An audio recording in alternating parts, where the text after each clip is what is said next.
Welcome back, everyone. And now it's time for a live keynote interview with Anna Schlegel, who's joining us from her base in America today. Hello, Anna. Hello, good morning, good afternoon. Apart from being judged GALA's Person of the Year in 2018, she is co-founder of Women in Localization and a businesswoman with extensive experience in the translation and localization business. Over the next hour, I'm going to conduct an interview with Anna to try and tease out some of her thoughts and experiences on team collaboration, automation, and women in translation. We'll be coming to your questions in both the middle and at the end of the interview, so please don't wait until the last moment to send them in and of course vote on them. You can access the questions via the usual tab on the right-hand side of your screen called Polls and Questions. And it's very easy. I think you've all got the hang of it now. So Anna, let's get straight down. And I wanted to start off by asking you, how did you as a linguist become a most influential woman in technology, as you were named by the prestigious US magazine Analytics Insight in 2020, and also the most admired woman leader in business, according to International Business magazine Ciao Look? How did you do that? It was CIO look. How did I do that? With 30 years of a lot of discipline and not just only studying linguistics. So yeah, my first university degrees were all in linguistics, but then I had to move on to go back to university and do engineering courses, strategy courses, management courses, board management courses. So yeah, a lot of people ask me, you know, oh, you used to be a translator, or you have philology degrees, linguistic postgraduate degrees. How did you make it, you know, in high tech?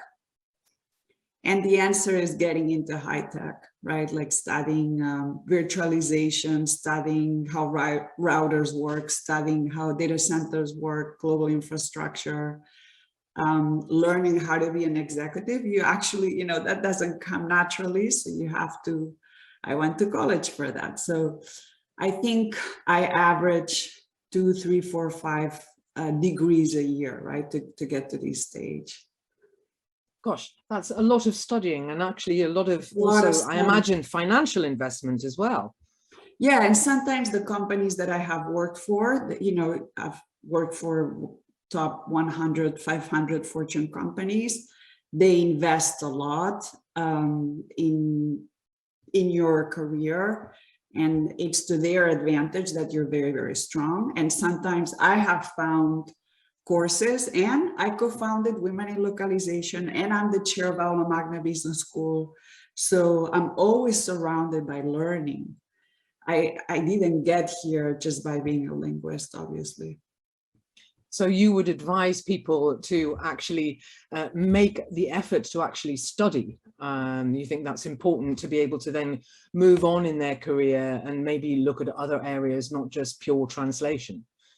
Well, if you want to stay as a translator, that's your craft, that's great. I decided to start moving into engineering. I think when I was 26, I already got into engineering studies back then, because I was hired by Cisco Systems to take the company globally.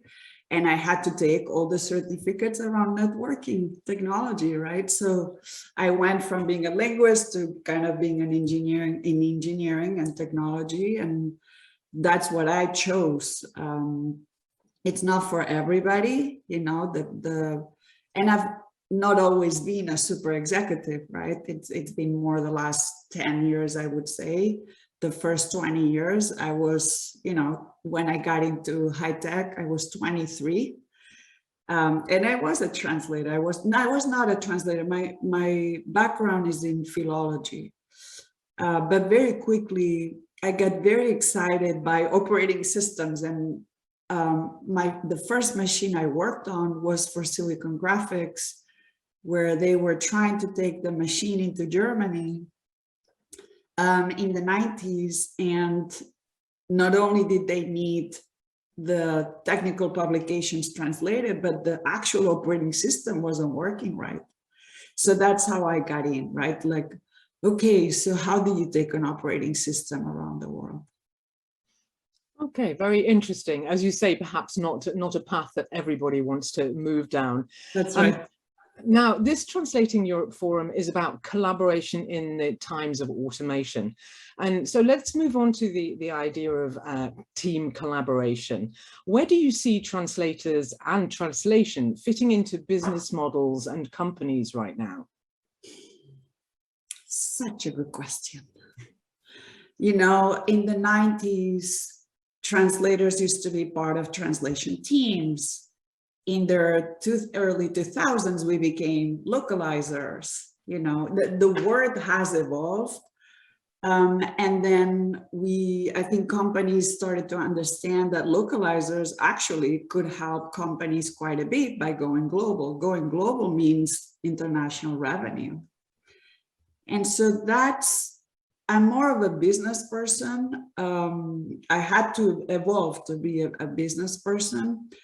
Translators are super important, but I think people get really mad when I say they're one part of a very large equation and orchestration of how these companies, they're so large and so focused on being #1 around the world. I mean, you think of Google, Amazon, Facebook, eBay, PayPal, NetApp, you know, VMware, places that I've worked, they just expect that things are going to be translated. But the C-suite and the executive team, they're not worried about translations, right? And so translators, I remember being at Cisco, we thought, well, let's hire translators. When one day I said, there's not enough translators we can hire to make Cisco go global at the rate and numbers that they were showing us. So that's where agencies come in, right? So we made the decision of, okay, we need maybe translation managers, but then the translators coming through the agencies. I know of some companies that have actual translators. There's so many companies, right? And so many different models. I am part of forums with, you know, people that have similar roles like I do, and not two companies do it the same way. But what we have in common is we all need translators. Now, how these translators work, at the beginning, it was very traditional. Like, I send you the file goes to an editor, the editor goes to another vendor, the vendor eventually comes back. I remember at the beginning, the flow used to take weeks, you know. And I can tell you that at NetApp, where I just left NetApp, where I was there for almost 12 years, we already observed content leave the marketing digital platform and come back within 2 hours. 2 hours. That's the advantage. If you're a business person, you want your content to go as fast as thunder. And so where are the translators in all of this, right? So the translators are on the vendor side, making sure that you have the right glossaries, making sure that the terminology is updated all the time, making sure that the neural machine translation workflows are well set up, making sure that once the content is uploaded, we review, right? Because we're still a little bit weary that maybe we made a mistake. But neural machine translation these days is very, very, very, very good. It's not the same as machine translation 10 years ago, 5 years ago. I remember using machine translation and thinking, my goodness, we will never be able to use it. But when NMT came around and you're a business owner and you have a budget and you have to take the company to be #1 in Japan or #1 in China, you really have to make really tough choices when you're inside the company, right? Translators, and I did translations for many years, and I was the general manager and CEO of 2 translating agencies, are very important because they're the ones that are going to tell you if your quality is okay or not. And obviously, the more they validate the quality of the corpus of millions and millions of words that any one of these companies have, you already own that content. The leverage of the translation is at 50, 60, 70%. So I was listening to Tess, right? And Tess and I were both at the American Translators Association last week, where there were a lot of these questions, right? But if you look at it from a business perspective, if you're Google, if you're Amazon, if you're one of the top companies, you're using a lot of automation. And not only are you using automation, you're creating the automation, right? Google Translate is right there. And I remember 20, 25 years ago, already working with IBM to test machine translation. So I've been testing it for decades. And when I saw the results of NMT, I really celebrated the amount of natural language linguists and people that are helping that content that's really, really needed can go around the world really fast. If you think of people in need, you know, Translators Without Borders, doctors that need translations around the world, in Africa, in Palestine, in Afghanistan, you know, why wouldn't we want to give them the content super fast? So there's a good side of this, right? So there's the human side of it is really great, but as a profession, translators, they need to adapt. Although having been at the American Translators Association, my aha was there's still a lot of translators that work for agencies and are doing it the same way as I used to do it 20 years ago. So there seems to be like a disconnect, right? If you're in a Fortune 500 company, you're going to be using your own machine. If you are a smaller company that maybe doesn't understand that these CAT tools are there, you don't know, right?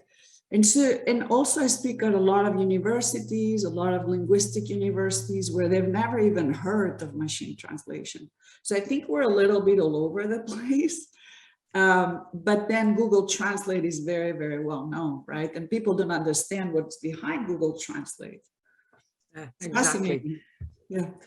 Now, I mean, you've touched on the fact that obviously translation is key to help companies going global. And that, of course, means that the companies then can make bigger profits. However, as we've been having discussions about this, translators are still, let's say, not paid in proportion to that added value that they bring. What can be done to change that paradigm shift?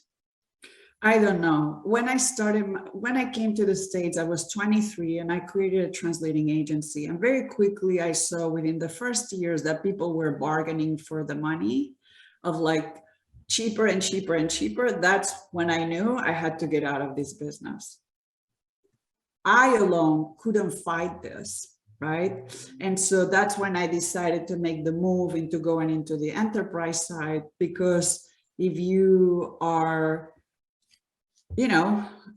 having to sustain a family and have several kids and you want to raise them and you want to put them in American colleges, I don't know how an American translator can survive in the Silicon Valley, right? You need to have like a partner or a trust fund or rich parents or somebody needs to be there. I don't have the answer because I got out very, very fast. I do have to say though, from the corporate side, if you're the one paying the agencies, you also have a role not to squeeze them and not to drain them and not to make it super difficult for them, because I have a lot of empathy. But I do see what Tess was saying, that it's a constant struggle. I have friends in Europe that are working directly for Google or directly for Netflix or directly for Microsoft. And I think that's a very clever model, because then you bypass the LSPs. But, everybody needs to make a margin. Everybody needs to make a living. And I think also I see translators accepting interpretations jobs, editing jobs. So you need to have like a very wide portfolio, and it's a decision that you make. It's a personal decision. And I hope, well, I know that they are themselves using, you know, Google Translate and stuff like that to speed up their translation. So right now they can translate at a much, much faster rate than when I did it, you know, when I was 23. I don't have the answer, sorry.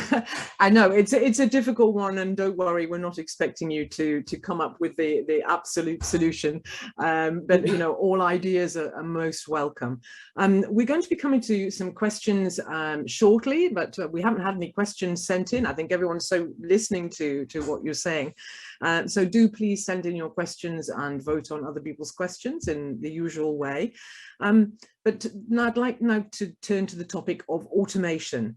And from your experience, obviously from also the technology side, what factors are considered when deciding the mix of human and machine translation? So automation is huge, right? Remember that I just told you that at NetApp, we experimented with a very dear friend of mine who was the vice president of the digital experience. And we tested out and actually posted content within 2 hours in 17 languages. I mean, I don't think it gets better than that, right? Automation, I also had the honor last year to do the first patent on automation, and it was on internationalization. We all know that developers make a lot of internationalization issues around Unicode compliance. And so we decided to bypass that, learn what sort of mistakes the developers were making on internationalization. We created a library, we applied machine learning, and we created a self-healing scanning mechanism overnight to fix internationalization issues with artificial intelligence. This is the first time this has been done, and we have the patent on that. So automation, I am going for it. I'm going for it because I always push the limits, but, and that's where it's going. I know not everybody has the engineers that I have, or the, you know, the 12 years of innovation at NetApp, where we met every other week to push the boundaries, right? But automation is here. Even where I work right now, we are already using neural machine translation, and we have APIs, and we have a translation management system that we're going to connect all around the company to every single content management system. Again, I am always looking at it from an executive perspective. I want the company's content to go out as fast as possible. And because I have seen what's possible, I would never accept the older workflows that take weeks, and people are so worried about an accent mark. And I am a linguist, and I adore languages, and I've been, you know, given language person of the year by the Think Global Forum, Tank, and the GALAs, and the, you know, but without automation, you're losing to the competition, and that's unacceptable if you're an executive. Yeah, so it's the speed factor, the efficiency factor. Yeah. It's wild out there, right? Like, if you're the CEO of a company, why would you accept that your competitor says what you're about to say before you're going to say it, right? Yeah, of course. Interesting what you're talking about, this self-healing. Can you just give us a little bit more information about that? Because sure, we've been talking about human input into the machine translation and making it better. And so to suddenly hear that there's now self-healing going on is a novelty, let's put it that way. It is. It hasn't been done before. So basically what we did for many years, we fixed internationalization issues. I'm not talking about translation issues. I'm talking about coding issues that the developers, the engineering community is doing. that then make localization very, very difficult. So there's hard-coded strings, there's Unicode compliance issues, there's truncation issues, there's encryption issues at the base of the code. NetApp has developed the largest operating system in the world. It's more than 1 billion lines of code. So my team was in charge of constantly doing technical debt or cleaning up these body of code, right? And then we thought, wow, we're spending a lot of money cleaning up this code. Let's see what are the top issues that the developers are making. Even if we train and evangelize and do brown bags on internationalization, there's always new developers that are coming into companies. And so we decided to bypass them. We created a list, we created a library of the most common mistakes that developers are making when they code and they were making unknown internationalization issues. This is a vast library of internationalization issues. So we applied machine learning, ML. And we thought, well, now the machine knows what are the typical coding issues. Why don't we fix them overnight? And so we created this mechanism to scan the code overnight and go and fix it. And what's fixing it is the artificial intelligence. So you basically, you say, hey, if you see Aminda spelled without an A, actually add an A, you know? And so it's a very simple example, but just so that people get it. And the next day, the A would show up, right? And so then you go to the developer and say, look at what we just fixed for you. Please don't do it again, right? And so we have a lot of data and a lot of intelligence, and getting back to the developer community to explain that to internationalize the code is the very first step, so that then localizers can send the strings to the translators, right? Right. Okay. I hope it makes sense. I tried to elevate it. I think I understood it. I think you explained it very clearly for someone who's not an expert. So thank you. Now we've luckily my call for questions. There's suddenly been lots of questions coming in. So let's have a quick break from our talk and let me put some questions from the audience.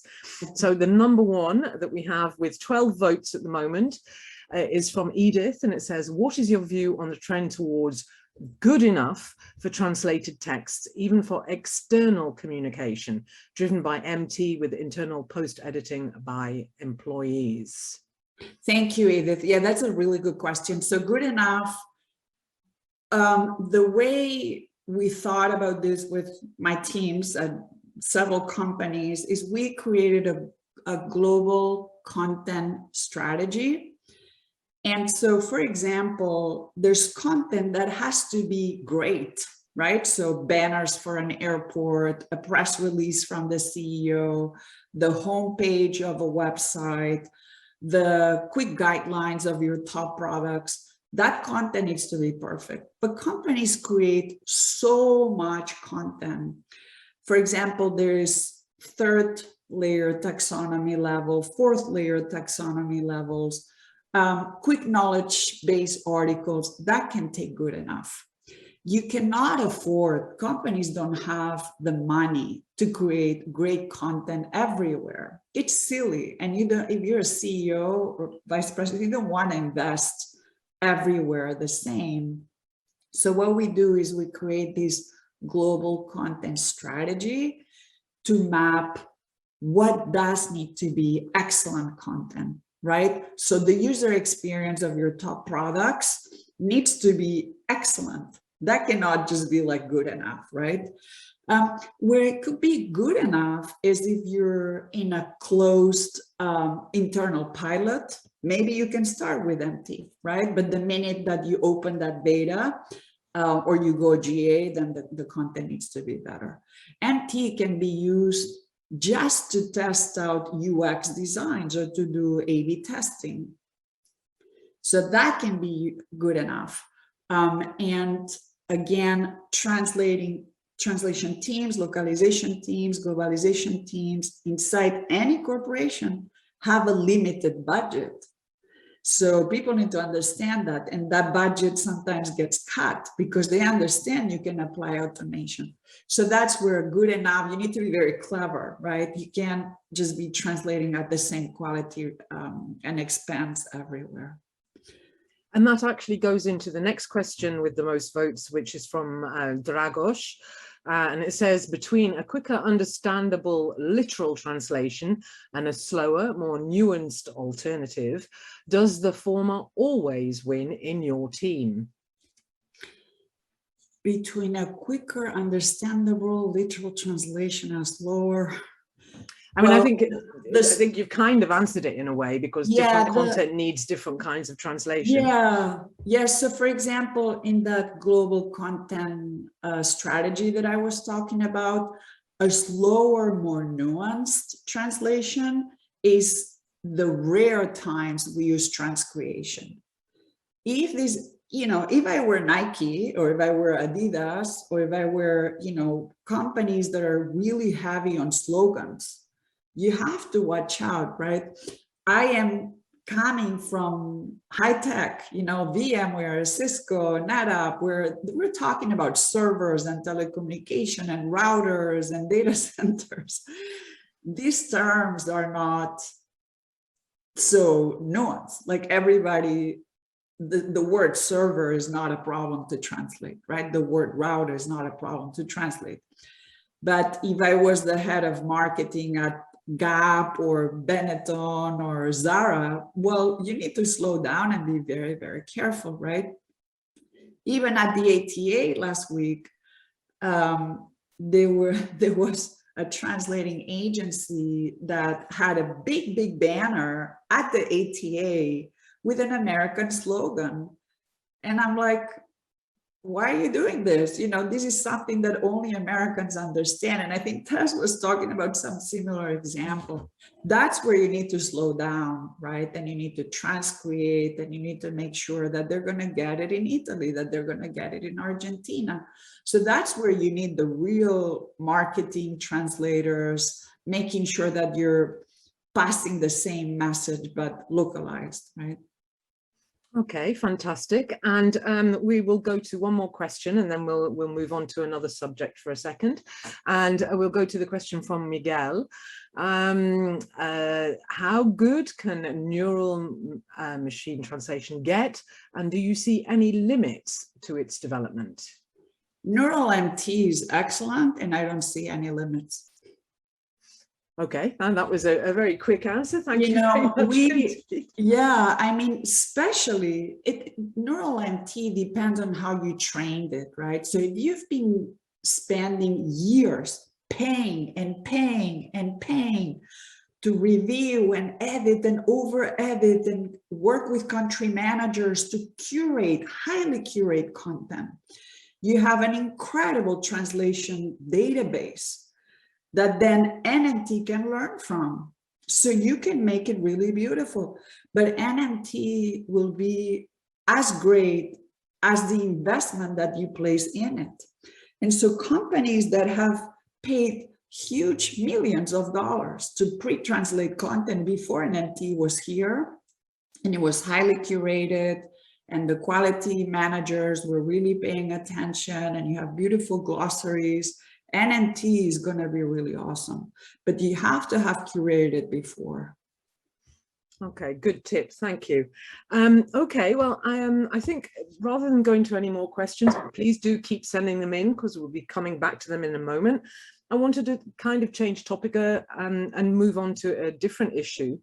And something that caught my eye was a CSA research survey showed that workers involved with language services are overwhelmingly female, around 70% of the respondents. Why do you think the industry does attract so many women? And do you think we're going to see this trend continuing?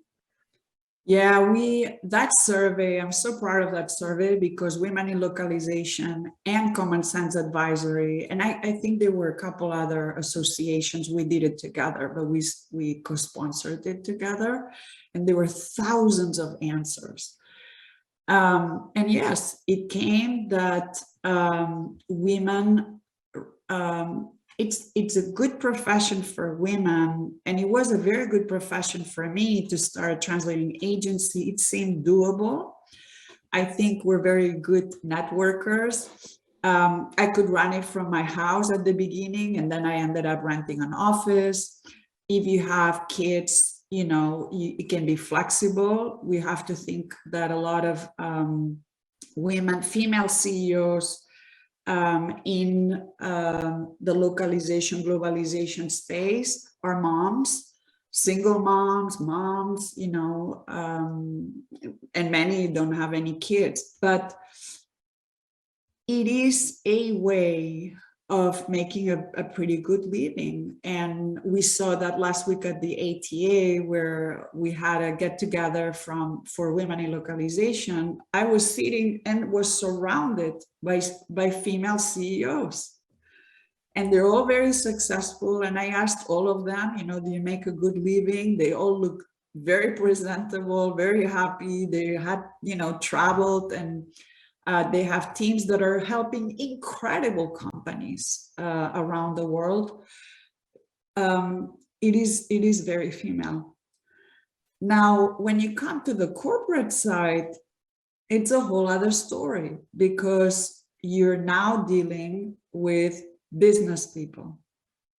And as we know, especially in high tech, females around here, I always speak about the Silicon Valley or California, we're 20 to 30% females. And then when you look at who made it to VP and above in the executive rooms, it's 2%. So while on the LSP side, you see a lot of CEO females, when you come to the technical side or the corporate side is a whole other story. But I encourage, you know, so many women through Women in Localization, friends of mine. I am an interpreter. I'm like, create your own company. You know, go and find out, especially here in the States, it's very easy to create your own company. They make it very easy. I've done it twice. You know, you give yourself a name, you open a bank account, and you get going. Your business goals, you start networking. I think women are very great networkers. And today you have GALA, you have Women in Localization, you have, you know, what you guys are doing right now. I had the pleasure to meet Tess last week, where I had heard about Tess, but I could meet her in person several times. I ran into her, right? And so I think there's a lot of appreciation for each other. Women want to help women. As Madeleine Albright said, women that don't support women have a special place in hell. And we need more role models. We need to bring up the next generation of female leaders. I think women that are CEOs on the LSP side could very easily make the jump and become localization directors at maybe small companies and then rise that way, right? That's very inspirational. I hope the women who are actually watching this event are getting some fresh ideas from this. One thing, of course, when we're talking about women and any kind of work is the pay that women get and the gender pay gap. And so from the point of view of the translators, women translators, how can they fight for a fair price for their translation work? I mean, this is beyond the, you know, the general thing about pricing in the industry. This is about women's pay. I mentor as many men than as many women. When I speak, after this presentation, I am going to get LinkedIn pings from guys saying, can I talk to you? Can I present you my idea? And I'm going to get notes from females saying, way to go, Anna, well done. That's the difference. Guys just go and ask, you know, how can I do better? Look at my business. Can you fund my business? Can you connect me to an angel investor? They go more to the point. You know, I encourage women to study, You cannot just be a translator. You have to be a business person. How do you present yourself? What is your elevator pitch? What are your keywords? What do you want to be known for? What's your superpower? That's what you need to present to the world. I spent a lot of hours with brand experts, CMOs, while I was taking university classes on board governance or other things that I've gone back to university for to get degrees, to actually critique me. You have to be super open and just go for it. Just give it to me. Tell me, what is it? What do you see that I'm not doing well, right? I've had people tell me, like, you know, your photo here is not good, take it down, it should be another photo, right?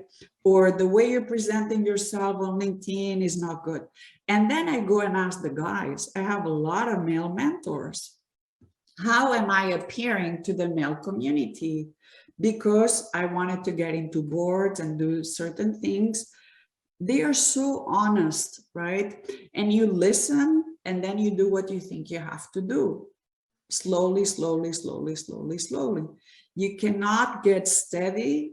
You have to keep improving if that's what you want. If you want to stay at a certain place because life this year has given you a rough year, you stay low and you survive however you have to survive. I've had many of those years where I was just like laying low, doing my job, you know, raising kids, all of this. But if you want to improve, if you want to keep going, if you want your voice to be heard, if you know that you have more to give, if you have it in you, if you have that grit, take it out. You know, we all have that little voice inside saying you could do better or you could try this, but we don't do it because we don't know how to, we don't know where to start. But there's always something that you can challenge yourself, even if it's very, very little, to get you out of your comfort zone. Maybe it is to reach out and network with another person, guy or girl, you know, and have a candid conversation like, hey, would you mind reviewing my LinkedIn? Hey, do you know an executive recruiter? Hey, do you know where I could take a class? You know, so you need to start thinking about this. And that's why I talk a lot about my constant life learning goal. I would not have been where I am without being super open to feedback and constant feedback.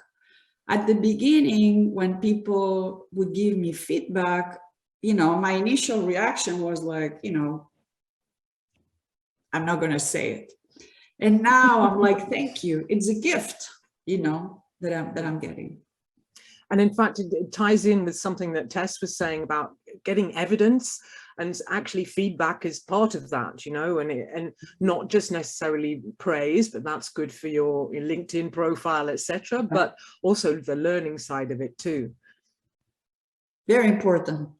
And you know what, when you get into that mood of learning and going back to university and raising your hand for a panel, even if you're scared, you know, I remember being very scared 20, 25 years ago when I joined the NCTA because I wanted to learn the organization, the Northern California Translators Association. They're like, do you want to be the CFO? I'm like, CFO, okay, I'll do it. You know, so you need to take a lot of risk.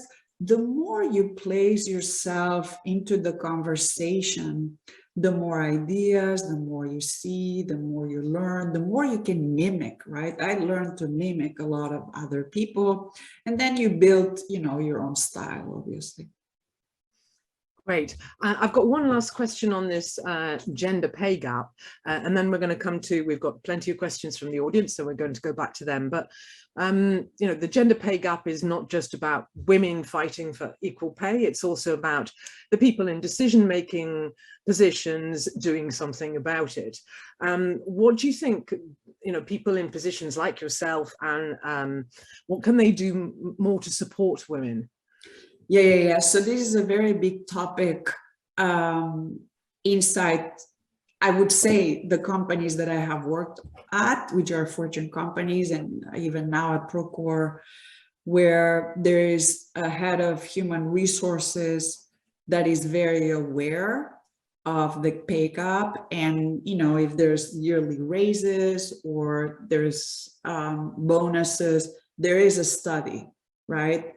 I know, you know, if I had 200 people in my team or 1,000 people in my team, we do a study and we look who is, men and women. I look at both, you know, who is not getting paid, and you know the percentages of where they should be. So if they're at 70%, you have a problem, right? So how do we bring them in? And so it's really up to the bucket of money that you have that year to give raises.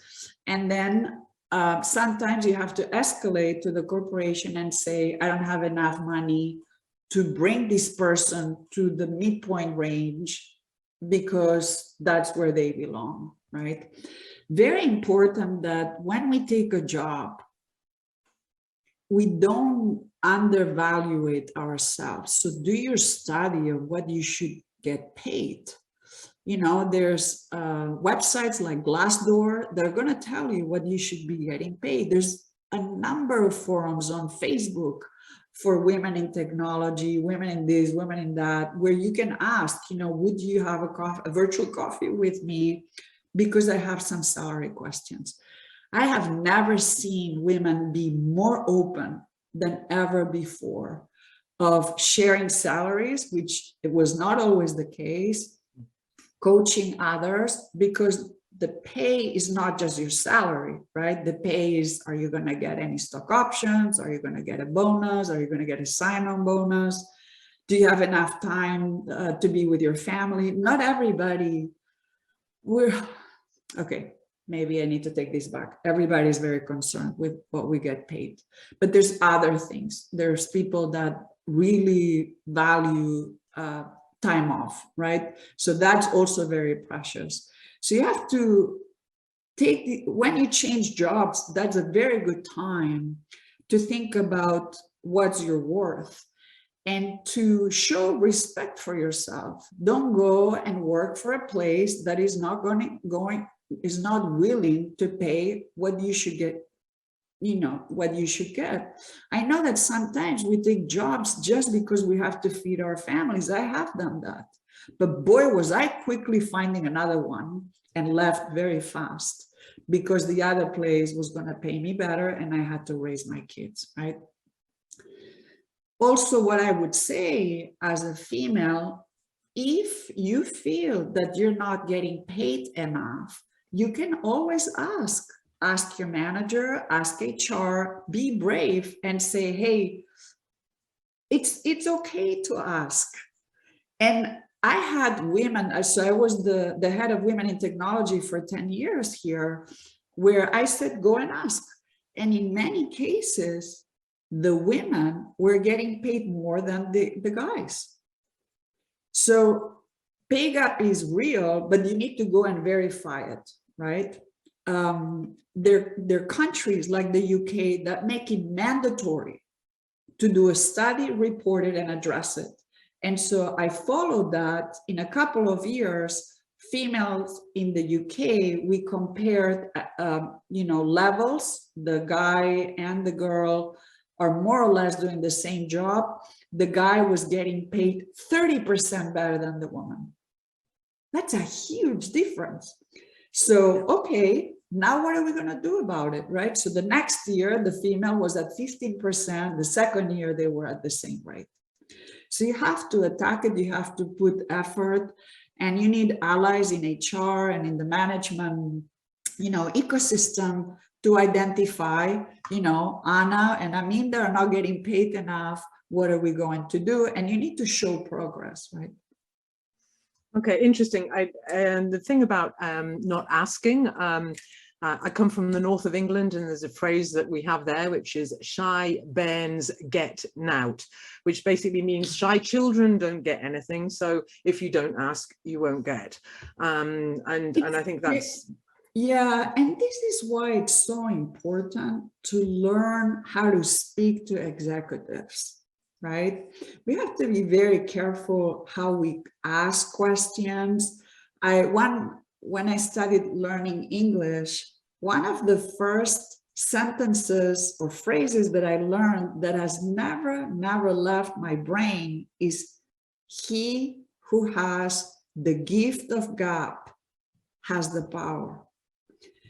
And not being an English speaker, I'm like, oh my God, I'm in trouble because I cannot explain myself really well in English. So that's why I started, you know, learning English and business English and how do you speak to executives. Well, it served me well, right? Then I know how to set up the meeting. I know how to start the conversation. You have to train it as a muscle, right? Mm. Okay, thank you. Well, let's go back to our audience questions. We've got 13 sitting there waiting for us.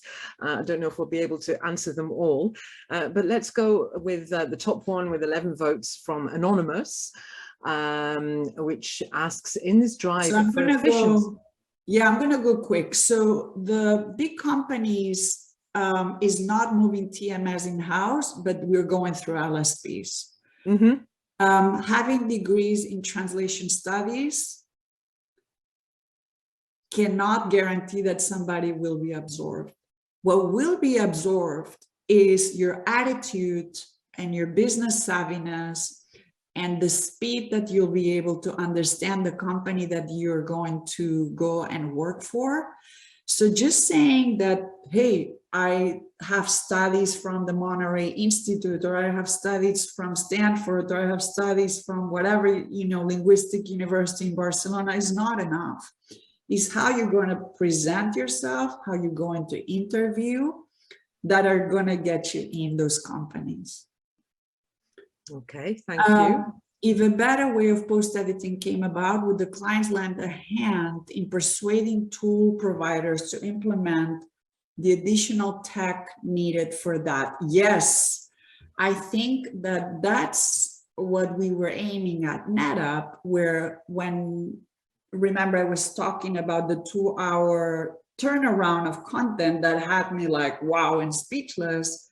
What we did is we made sure that the translators could get inside the tool after the fact to do post-editing just in case, because doing translations in 2 hours is crazy, right? So I still want the post-editors to go in and allow them inside. So yes, super great question. Anna, your comments on the pay gap seem to refer solely for salaried employment. Most translators are self-employed. I know, I used to be self-employed, and that's why it scared me so much, Chris. And I know that LSPs push translators very, very hard.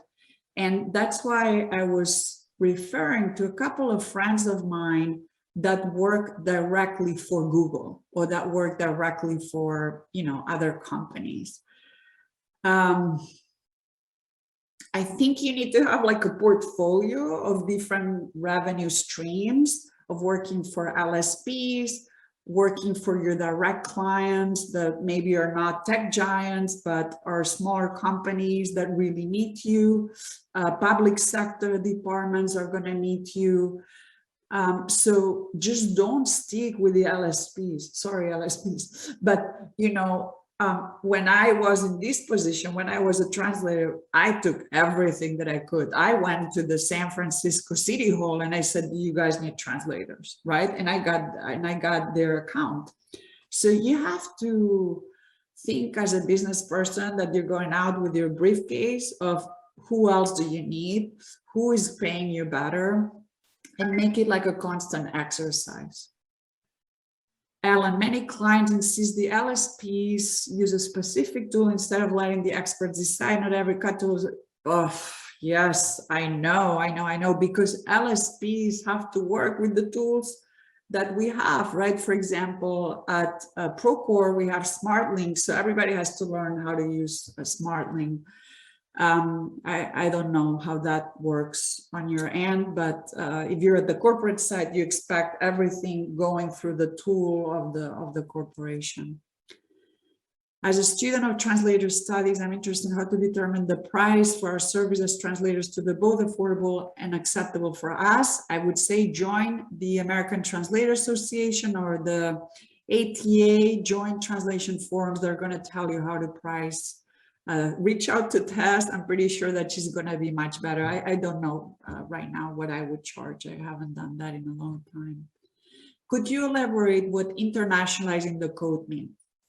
So every single operating system and platform is designed through coding, right? So the developers follow the minds of the product managers and they build the platform. They build the platform using different code languages, right? Ruby, C++, different code languages. These developers can code in a way that will not make the translation process easy. And so internationalizing the code means that code is going to be very flexible so that the translating teams can remove the sentences. If you think of your iPhone, they need to remove the language, the words are inside the code. And if that code does not allow you to extract the language, you won't be able to send that sentence for translation. So the code needs to be internationalized. And what that means is that you will let the translation process begin. Google, internationalization. It's called also I-18N, and it's really cool. All right, Anna, what's the best career path extension for season localization? Busy buy-side leader. And will you write a new book? I already wrote the book.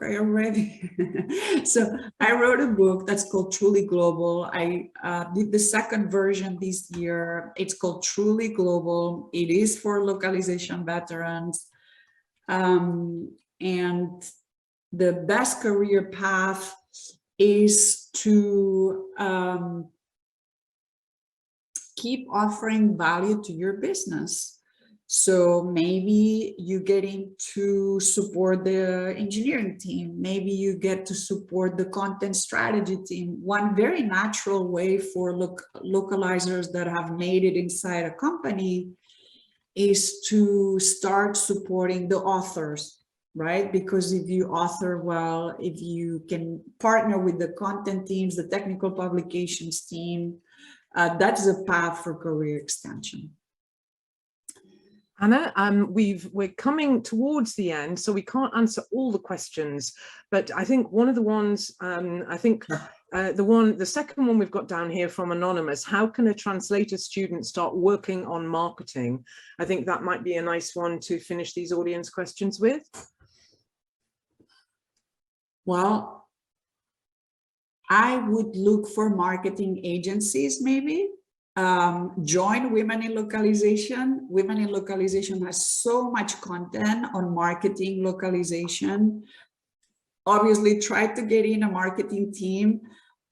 Often companies start globalizing through the marketing organization because they think that translating their marketing collaterals and the website and the banners and the airport big liners is going to make the company global. So your keyword search on LinkedIn is, place that job search for marketing localization. Glassdoor, same thing. So wherever country you are, get those search engines going and go take some marketing degrees, digital marketing is so different now than 5 years ago, than 10 years ago. Imagine you have the linguistic background and the marketing background. You're going to be awesome. There's one person that I follow. Her name is Erica Himes on LinkedIn. She's an expert on marketing localization. And again, join Women in Localization for guys and men. And once you're a member, you can search the database for marketing there. You can watch a lot of videos as well. Great. Okay, thank you. We have got probably a couple of minutes left, and I wanted to kind of round off this interview by just looking to the future and maybe getting some of your, like, you know, the key things that you think that translators need to be preparing to be ready to grasp all the opportunities that there are in the future. Prepare how to ask for the right price. Diversify your portfolio of clients. Understand the technology that can serve you. You don't have to explain, you know, to your LSP or to your end client, what are you using as a cut tool, but be really excellent in using those cut tools. I think keep networking, you know, attend this forum, attend GALA. There's so many free webinars. There's the lock launches, right? They're so famous right now around the world that Jan created. Women in Localization, we're in 30 chapters around the world. So join. The more you get into that soup of who is doing what, it's really going to open your mind. Okay, well, Anna Schlegel, thank you very much indeed for sharing your insights. It's been absolutely fascinating. And from the number of questions that we've had from the audience, I think they found it was too. And good luck with your new projects. I hope you will at some point have time to write a new book, but perhaps you have other priorities on your radar first before then. Thank you very much indeed, and have a positive rest of the day. Your day is only just starting. Thank you for getting up so early for us. It's greatly appreciated. So Aminda, thank you so much, and to the European Commission for inviting me this year. It's such an honor. The day I got the invitation, it totally made my day. So thank you very much. Thank you, Anna.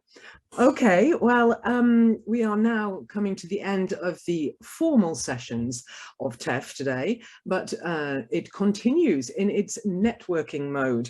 And we have moderated virtual sessions, and they'll be discussing data on markets, what's next, more on public service, more on industry and academia, more on workflow automation and tips for future entrepreneurs, tying in nicely with what we've just been hearing from Anna.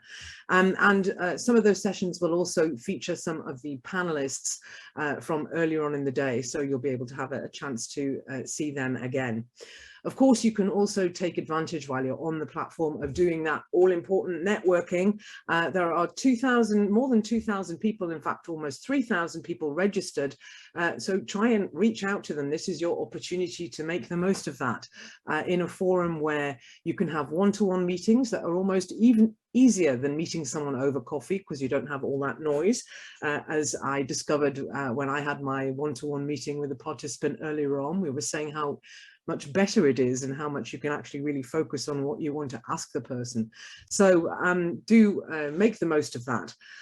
Also, there are the virtual booths in the virtual exhibition. You can have a look at their content, and you can also organize to have a chat with their organizers as well. And don't forget to read the notifications about TEF, and in fact, not just TEF, but also all your meeting requests. They go under the little bell on the right-hand side of your screen, on the home screen. So if you're seeing lots of notifications in there, it could be that people are trying to reach out to arrange meetings with you. So do check out the notifications under that bell. Now, you can catch up on the sessions that you may have missed or that you would like to watch again, or you can also send them to your colleagues who haven't been able to follow by just basically searching for 2021 TEF on social media. We've been posting links left, right and center on Facebook and on Twitter, so that's the easiest way to find it. They are, of course, available also on this platform and on the Translating Europe Forum YouTube channel as well. So tomorrow morning, we start again at 9:10 with the platform tutorial for those of you who are logging in for the first time. For those of you who are more seasoned experts, the actual proceedings start at 9:20 Central European Time, and we'll be having an eye-opening session on how to elevate your potential, again, building on what we've heard from Anna. But until then, for those of you who want to join the networking now, please click on the breakout rooms in the left-hand menu option on the side of the screen and select the topic of your choice. When you log in, please do switch on your camera and mic when you enter. And with that, I wish you a productive networking, and I close this session.